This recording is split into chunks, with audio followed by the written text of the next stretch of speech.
Hello. How are you? Doing very well. Good. It looks like the sun is shining there. Yes, it is. It also doesn't help that there's not much good lighting in this room. Well, it's okay. I can see you bright and clear, so that's good. Good. So, gosh, my gosh, since I talked to you last, like the world's just falling apart, huh? Oh, yes. Things are happening at an impressive rate. Yes, yes, they are. It's absolutely mind blowing. Blows my mind. So, where should we start? I mean, 20 minutes isn't a lot of time, but we can obviously link back up. I'm going to go off grid Saturday, Sunday, Monday, Tuesday, which Oh, will wow. be therapeutic. Yeah, no, Good no for you. phone. Yeah, it needs to happen. But the week after that, I'm wide open. But in the meantime, talk to me about what's the most important thing on your heart. Not to sound like all hippy dippy and shit, but you know. Um, Most important thing right now, honestly, um, I, I'm just kind of going through my days hoping that nothing too bad happens. Is not really like what's most important on my heart, because what's most important on my heart is like, okay, keep myself from feeling like the full tidal wave of things that are going on out there. Yeah, it's hard to disconnect. Like when I open up Twitter, which I've never really been a big fan of using, and for whatever reason, since they switched their interface to show for you versus who you're following, Oh no. all I see is trans topics, like trans information. And from both sides, it's primarily more so um, the other argument, and Yeah. it's like this vortex. So whatever side you're on, you get the amplified. And I'm not saying I'm not on either side. Like it's there, and that's what I believe the issue is there needs to not be a side. You know what I mean? Yeah. There needs to be It's some almost like like social media thrives on pitting people yes, against each other or something. yes, yes, yes. And that, my friend, is what I like. I'm in the camp of people are not ready to hear the things that I believe. Like, I started reading about, what they say conspiracy theories back in 2008. And their ultimate goal has been since day one to, I believe, create a one world government. And that is purely just for our purpose, and in doing that they need to divide us all and have us all be it makes it much easier for them to assert control. So you know I'd say even on I'm in a that, like, I'd say even on a go much ahead. smaller level, like a lot of movements these days are built solely around like the idea of you have to recruit.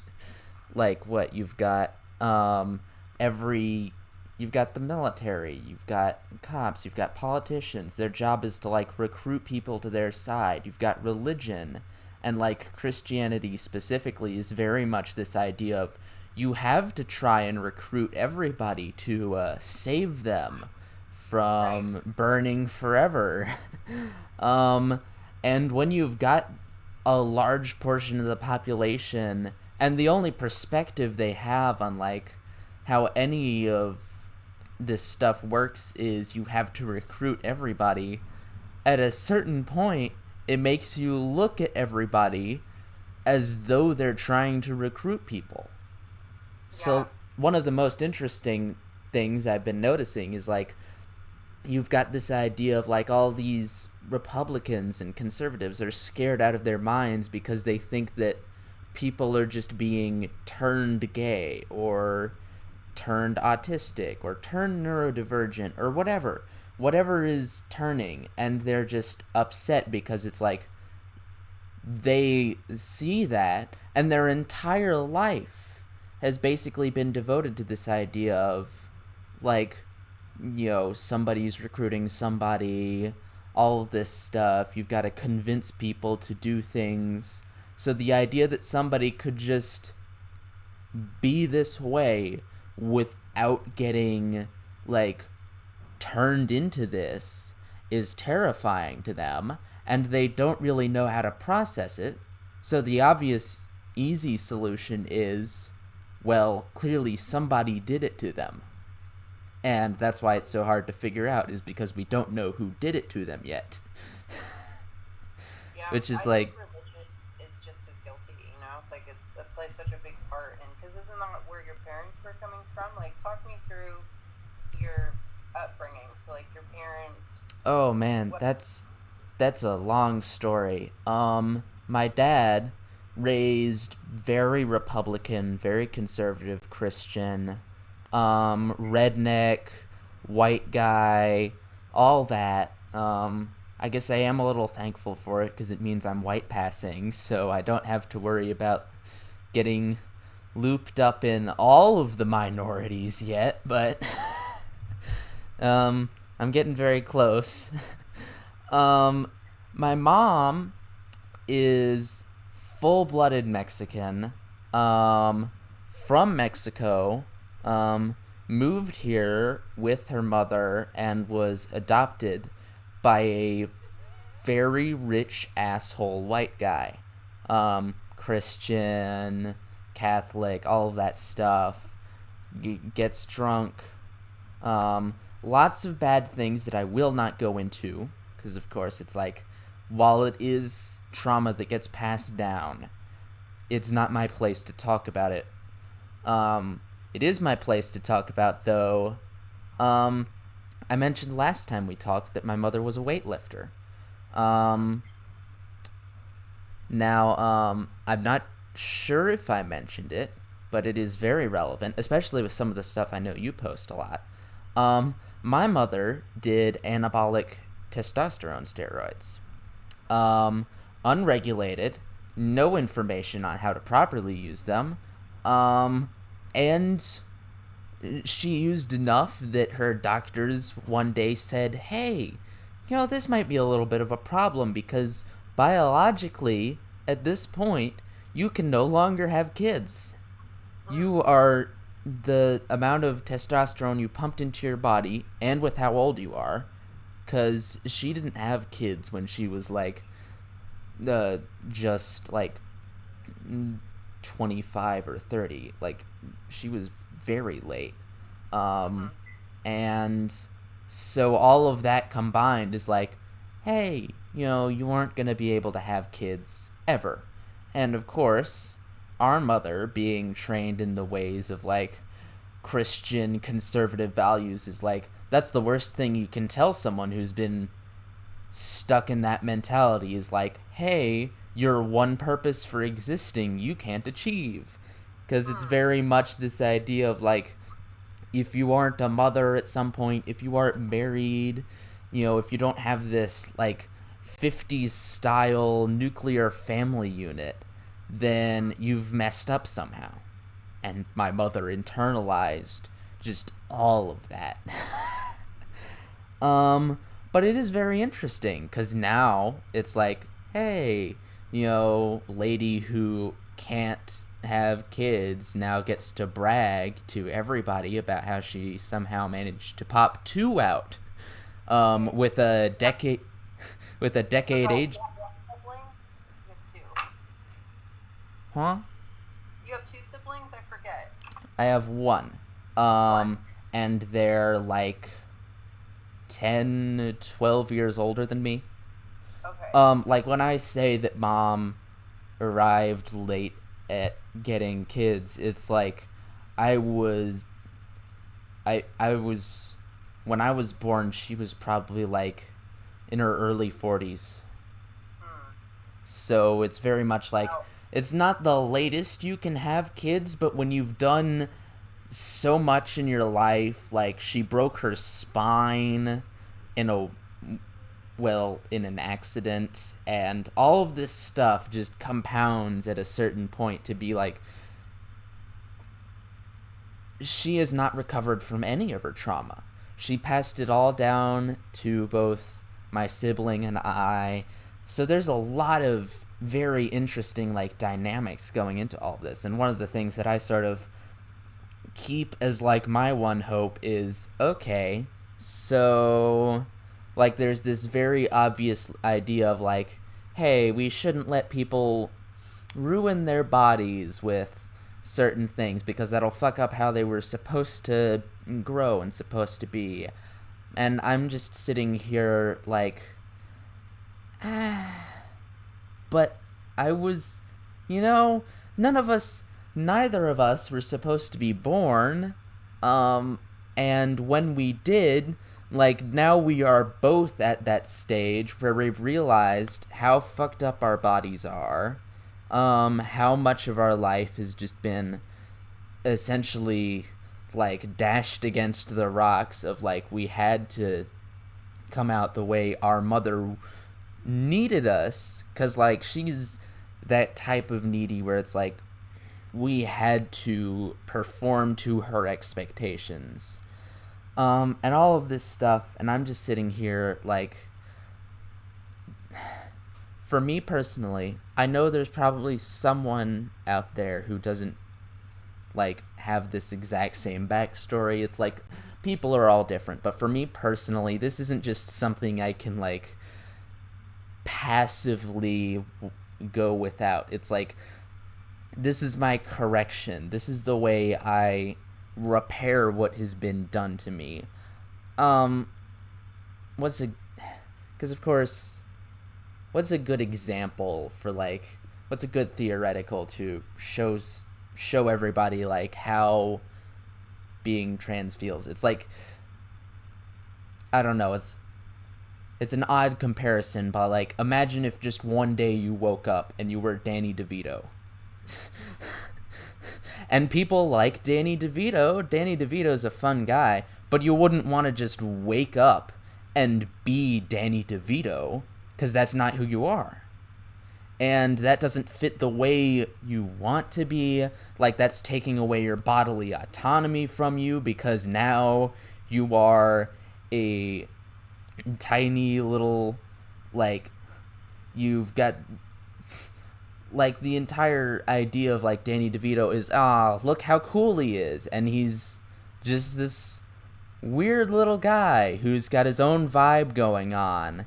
And it's like, everybody looks at him and expects him to be this Danny DeVito that he plays up in all of his shows and stuff. And it's like, imagine if just suddenly you were thrust into that, but you don't want to be Danny DeVito, and you have no idea how to be Danny DeVito. It's obviously not a great comparison, but, like, it's the best I've got right now. Hey, whatever works. Like, my phone's just blowing up. People casing me for money. It's awesome. Lord have mercy. So when I'm looking, I know we can't go, like, too deep in it, and I've got, like, all of next week is screwed, but the week after that I'm pretty open. So, because I'm curious, I want to hear more about, you know, like, when did you realize or start to feel that you were trans? I mean, if I trace it back, I know for certain that I have definitely not been straight.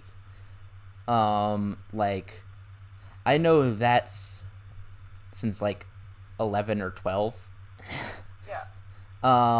But of course, Okay. there's a difference. Shun you about it?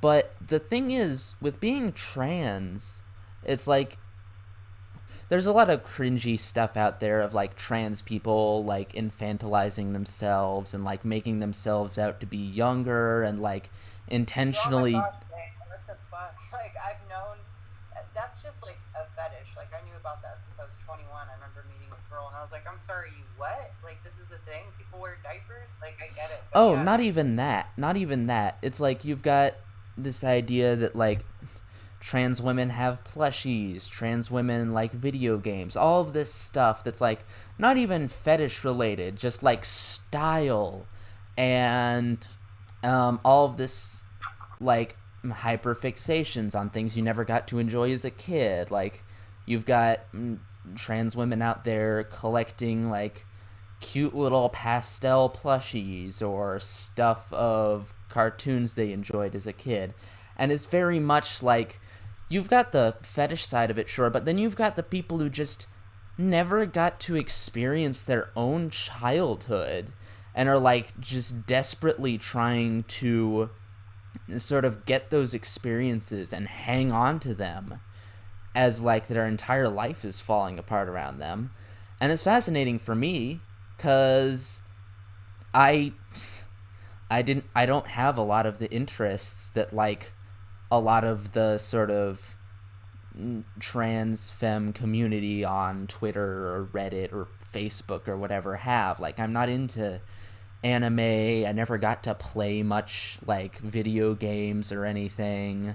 So I'm over here and like all of my hyperfixations are on like just stuff that nobody kind of really cares about, like old Ghostbusters cartoons or you know toy lines that released 20 years before I was born. Like, my interests are basically like a patchwork of stuff that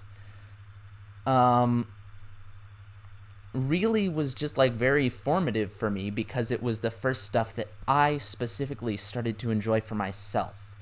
Because you get raised in a Christian, conservative, Republican family, like all of the stuff you enjoy for a while is just stuff that is the only experience you have with. Like, you have to enjoy like the set things you're given because that's all you've got.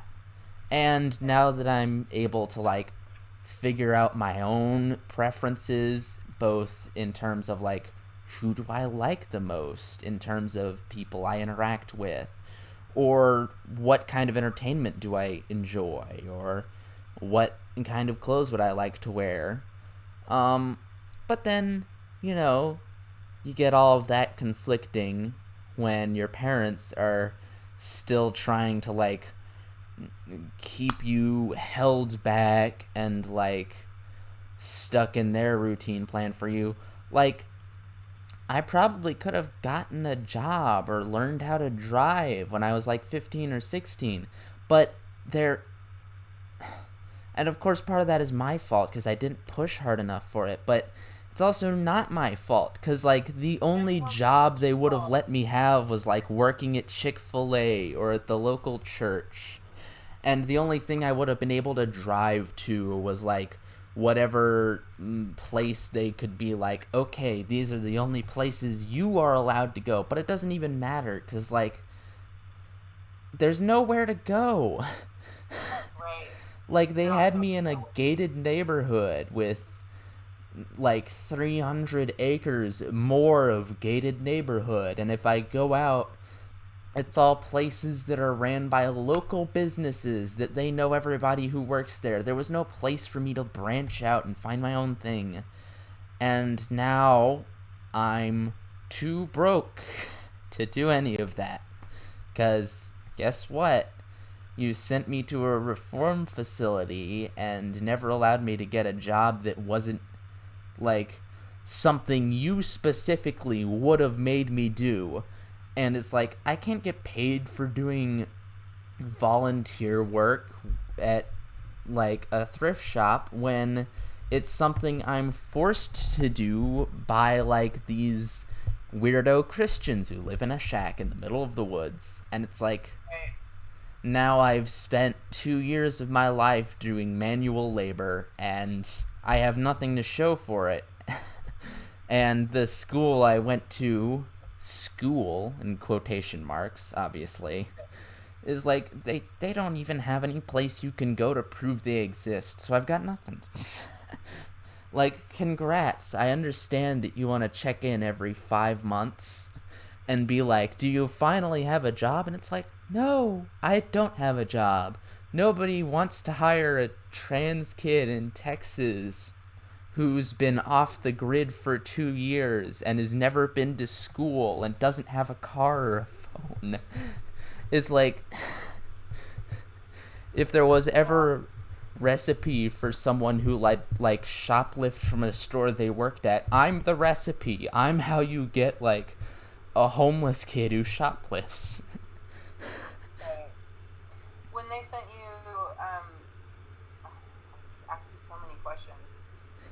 When they sent you to reform school, had you told them that you thought you were, did you say the word gay or queer? They already is a very complicated story, and one I don't like to get into details about because I want to move past a lot of the stuff that admittedly was my fault for doing back then. Um, Well, I'm gonna interrupt you because I'm like twice your age. You were a kid, so when you say your fault, you know that's a real gray area. You know, you're still developing, and your parents are there to help guide you through stuff. So when you when you say you don't want to bring it up, like that's a real.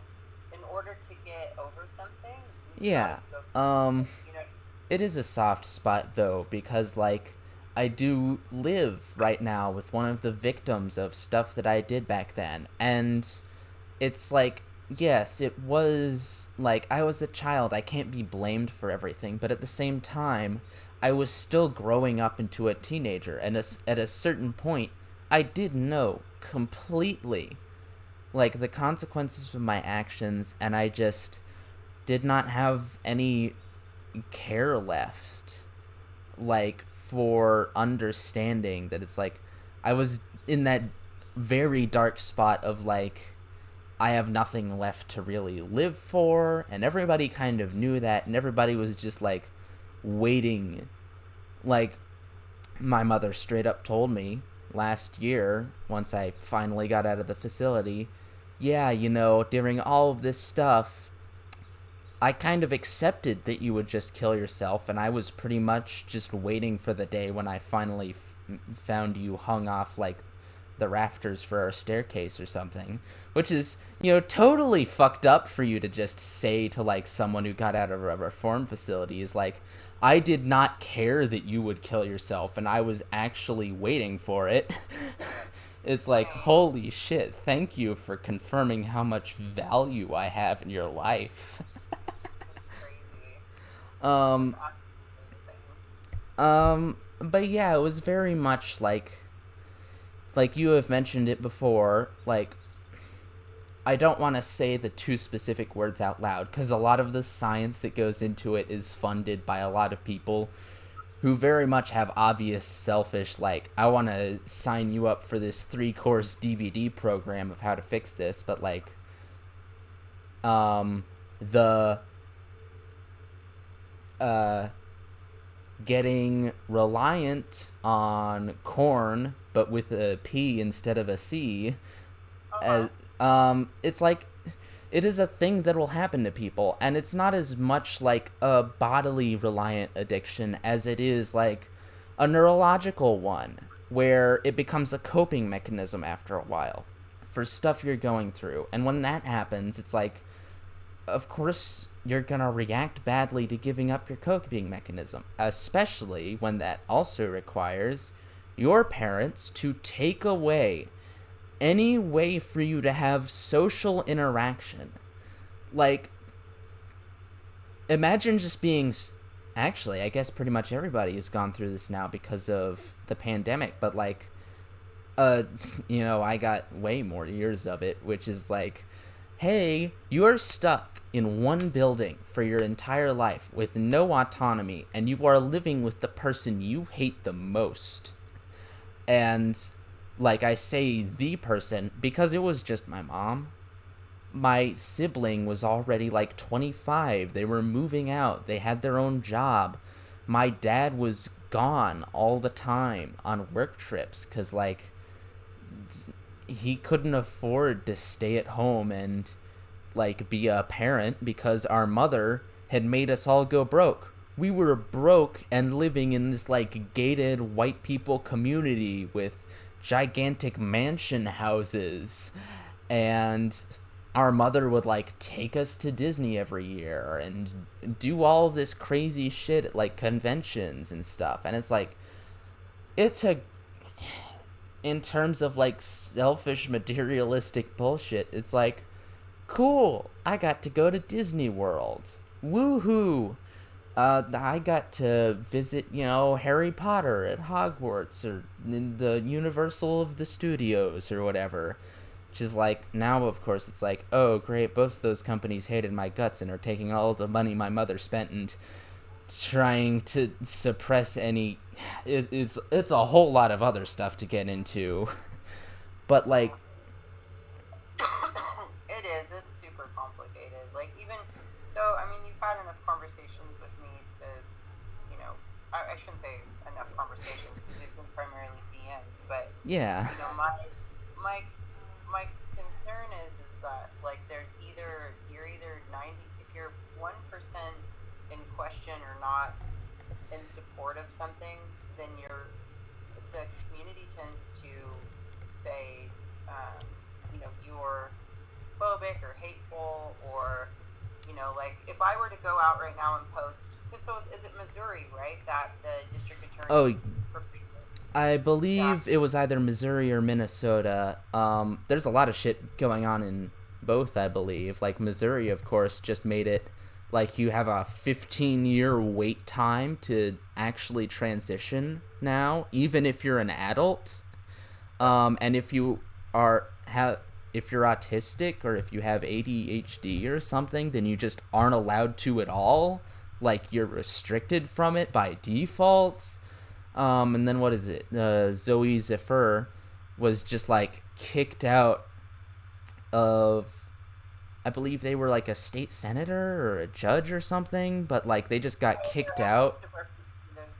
um, because as like they what was it? There was a protest going on, and they spoke up in support of the people at the protest, and it was like, it's one of those like bajillion paragraph long rules of like, hey, if you speak out of turn, that means we can kick you out forever. And it's like, there's so much bullshit going on where it's like, it's just like the last hurrah of all of these. I don't want to call them demented because that is ableist in terms of like we should not be referring to people with like hate words based on like their mental stability, but it is like the other option is just calling them evil.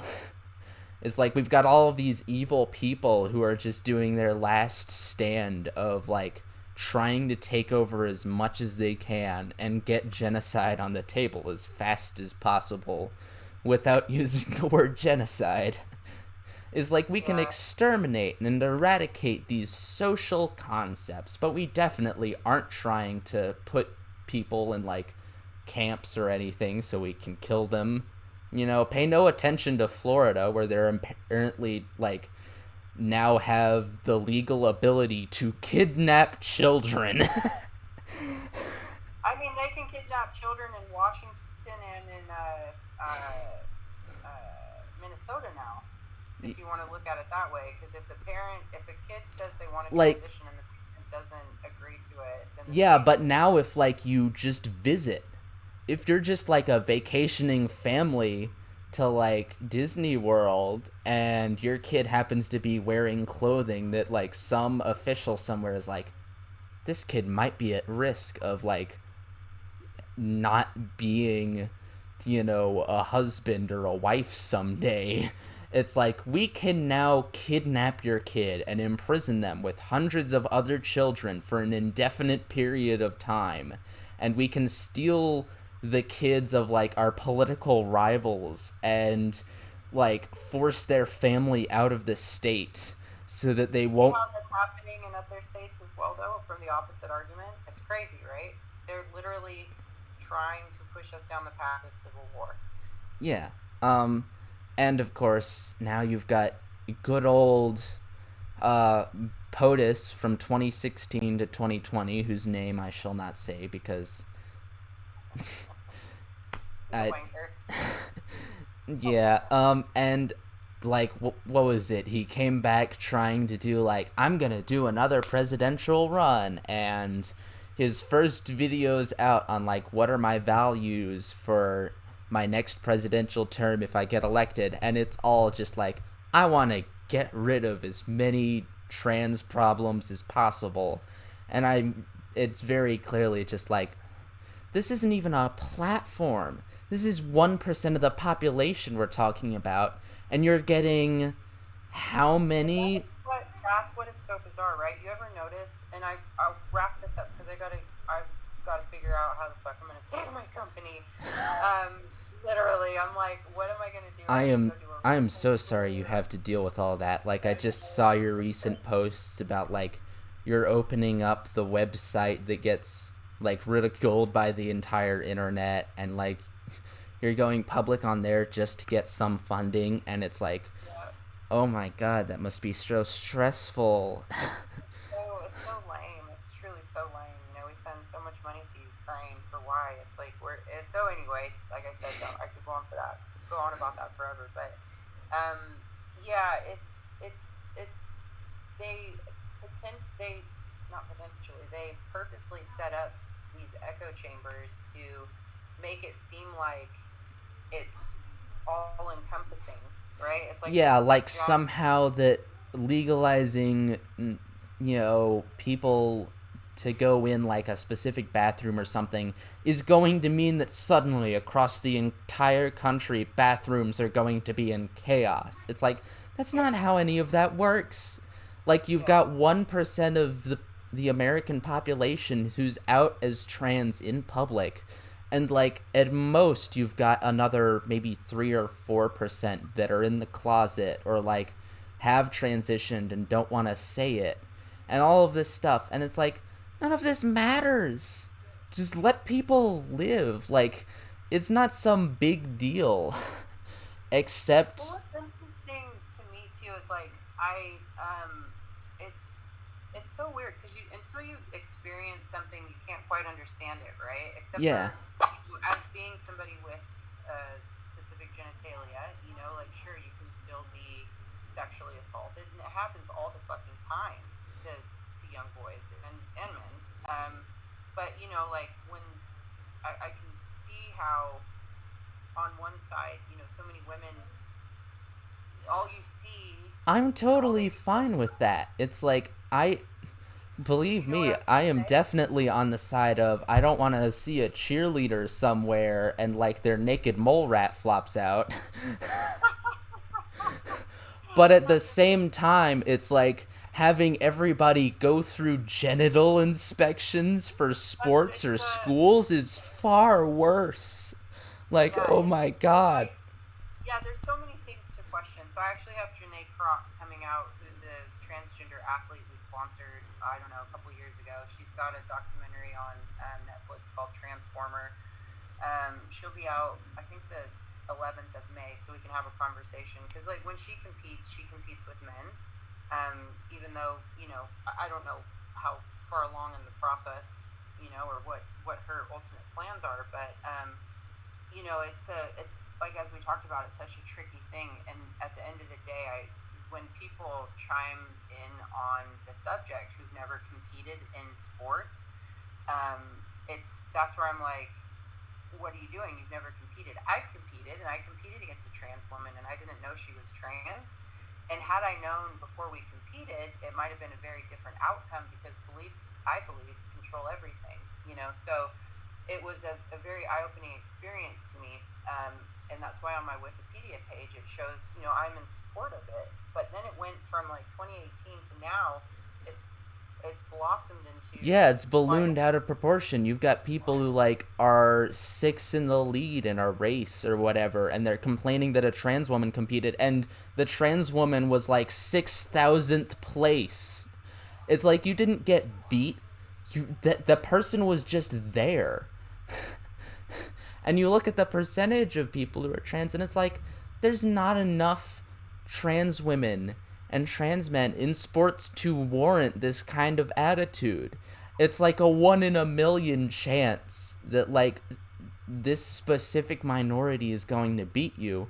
And you look at the policies that are going in to like help solve the trans athlete problem, and now we've got, you know, champion cis women athletes who are just too masculine And so they get disqualified by the stuff that was supposedly meant to get all of the trans women out of sports. And it's like, that's it's becoming very much like a control freak thing where it's like anyone who upsets this status quo of like sports is just now we can get rid of them based on whatever we want.